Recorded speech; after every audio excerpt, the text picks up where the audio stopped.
Hey guys, how's it going? It's Al. It's Saturday, and we are going to talk about 5 players that are projecting at under 5% on at least 3 of our 4 partnered sites here. Daily Roto, Rotogrinders, Establish a Run, Fantasy Labs.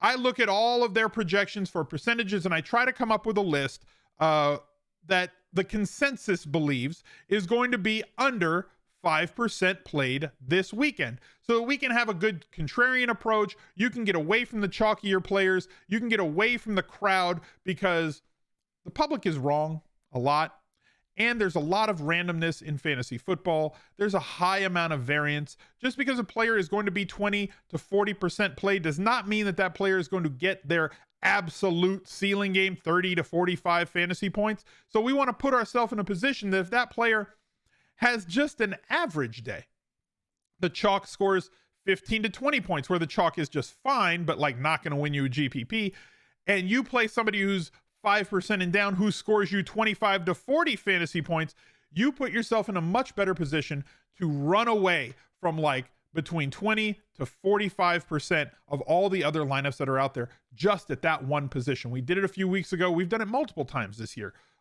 In fact, with some of the players on this video. So we're going to try and take another swing at it this week, like we do every Saturday. I appreciate you guys being here. Drop a like on the video, subscribe to the channel, and be sure when you subscribe that you ring that notifications bell. Very important, helps the channel, costs you absolutely nothing. And we do have that 10% rule. So if you see that there are like 2,000 views on this video and there are under 2,000 likes, it is up to you. I need you to click that like button to keep us at or above that 10% of likes to views ratio. That is what we shoot for on this channel. You guys have been very kind all throughout the year at doing that, all the little stuff. And leave me a reply down below. Let me know which underplayed player or projectably underplayed player you're considering playing this weekend. And let's get to the 5. He's a legend. Smiz Gang Listener League for week 13 is up. If you want to play in it, the link is smizzle.tv/league. All lowercase, it is case sensitive. There will be a link in the pinned comment underneath the video. There is also a link in the description. If you're in our Discord, smizzle.tv/discord. If you're in the Discord, you can type !league in the Discord any hour of the day, and Moobot will give you that link if you can't remember the link, which is smizzle.tv/league. That link is smizzle.tv/league. So go to smizzle.tv/league, bookmark it, bookmark that actual link, and I will reset the, the redirect every single week so you can get in the Listener League easier. If we fill it this week, they're going to bump it up to $32.50 next week. Bigger prizes, more people, $10 entry fee, 3 max, no rake. Get after it. NAJEE Harris is our first contestant here. I understand that people want to run away from this game. Obviously, most people are going to be playing running backs that are in the 6K and down region. That's where a lot of the percentage is going to be. And if they're going to pay up, especially in this range, they're going to go for guys like Austin Eckler. They're going to go for Joe Mixon. They're going to try and pay all the way up to get Jonathan Taylor against Houston. None of those are bad ideas. And that leaves NAJEE Harris and his boatload of volume all season long. Love the volume inside the 5. Tons of volume in the passing game and predictable. And getting a lot of usage on the ground as well. Although the last week he had 8 because they got throttled by Cincinnati and just abandoned the run completely. The player on Pittsburgh that everybody's going to want to go after this week, and pretty much every week, is Deontay Johnson because of his massive volume that he gets in the passing game. However, it's not like NAJEE Harris has not gotten really respectable volume himself, with 20 and approaching 30 touches in so many games this year, and consistent usage in the passing game on top of that. Considering that he is projecting at under 2% this weekend, that gives you a lot of leverage on the field without having to play all of your line. None of these plays are players that you should be lock buttoning into your lineups, but like if a player is going to be 2% played in a tournament and you have like 10 or 12% in your allocations, if you're mini maxing, if you're playing 150 in like the quarter tournament or the dime tournament or the 50-cent tournament, whatever it is on the main slate, depending on if you play on Draftkings or on FanDuel, you can leverage the field, get like 3x, 5x, 6x, and still have just like a little bit of your teams have access to this player. And if NAJEE Harris has himself a 25+ point day, something he's done a couple of times this year, that puts you in a great position versus the field. Our next player is Myles Gaskin going up against the thin New York Jets. Or sorry, New York Giants. Like there's not much here, right? His volume's been great. We've seen a return since Malcolm Brown went on IR. We've seen a return to the volume that Myles Gaskin got last season for Miami, like with getting 15 plus touches on the ground, ample usage in the passing game, great usage once they get inside the red zone and inside the 5 as well. He scored 4 touchdowns over the last 4 weeks, only 1 week him not scoring a touchdown. 3.7% is his projection on this week's slate. And if you wanted to attack this Giants team who projects to play from behind, Miami's defense has been crushing opponents for the last 4 weeks, and the Giants missing very possibly 2 of their most important wide receivers, with Shepard expected to be out and Kadarius Toney, I believe, already out, and Daniel Jones at quarterback out, and facing off against the Dolphins' blitz-heavy defense. This could be an establish it and run defense sort of game for Miami, and everybody's going to focus on the other plays. Gaskin on Miami with Devontae Parker possibly returning from injury, and Waddle doing his thing pretty much every week, leading all rookie wide receivers in terms of catches. That puts Gaskin in a spot where you can pivot to another Dolphin if you think they're going to score 25 plus points. If you think that's going to happen, he should be involved, and well under 5%. So Justin Jefferson has typically been the guy on this video, but finally people are starting to figure out that they should play him. Also, he has some splits, although super small sample size, that show in games where Dalvin Cook is out that Justin Jefferson has done better. And Adam Thielen at 7,300's going to go overlooked. He's projecting at 3.5%. He's got 20 points in 2 straight games. Why are people not going to play him every week? How about if everybody's going to be on Madison this week, right? Like, he's going to be a very popular play. But because of the wide number of running backs that are out there in week 13 that are viable, I don't think any running back, save maybe like Sony Michel if Darrell Henderson's out, none of them are going to be like 35+%, because there's just too many and they're all going to cannibalize each other's percentages.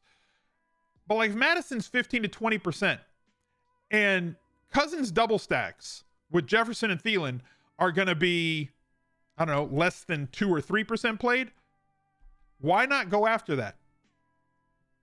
You got an easy bring back if you want to just use them as a secondary stack with Jamal Williams as well, with Andre Swift out. Williams going to carry some percentage with him. But like, Thielen has gotten solid volume every week, has been more than respectable in terms of red zone and end zone targets. So like 10 touchdowns so far on the year. People are going to say, well, he can't keep scoring touchdowns, but he can. And he can because his volume of red zone targets, and more specifically, his volume of end zone targets, has been outstanding. And because of those targets, he will continue to score touchdowns as long as that volume sustains. And considering that he's 3.5%, that's ridiculous.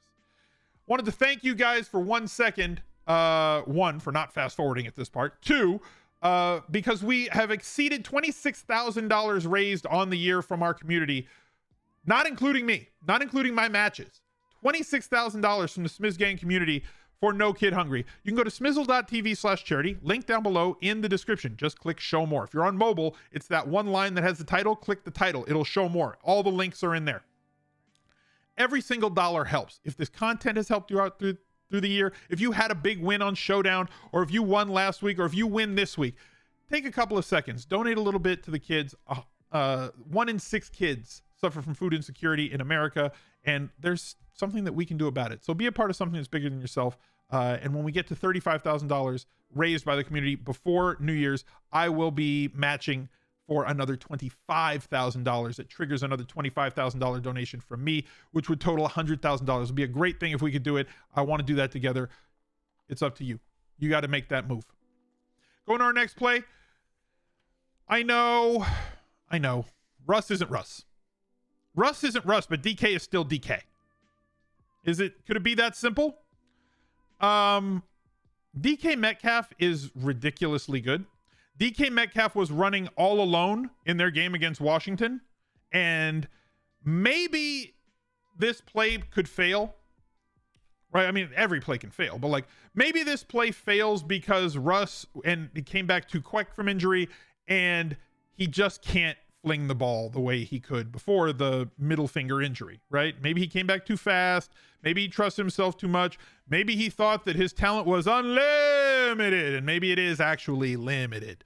So there's paths to failure here, but those are already baked in. He's like 3.6% on the week is what they're projecting his percentage to be. He's under 7K. You can certainly afford him with all the running backs that are out there. And if you're playing Eli Mitchell in tournaments, you can use him as a one-off. There's value there, but like you could also correlate him with DK Metcalf, because if they play from ahead and Eli Mitchell does his thing, then DK Metcalf should theoretically get more targets. You can do the same with Tyler Lockett, but he projects for over 5. So Metcalf, the better leverage play in this situation, especially with his downfield ability that he brings with him.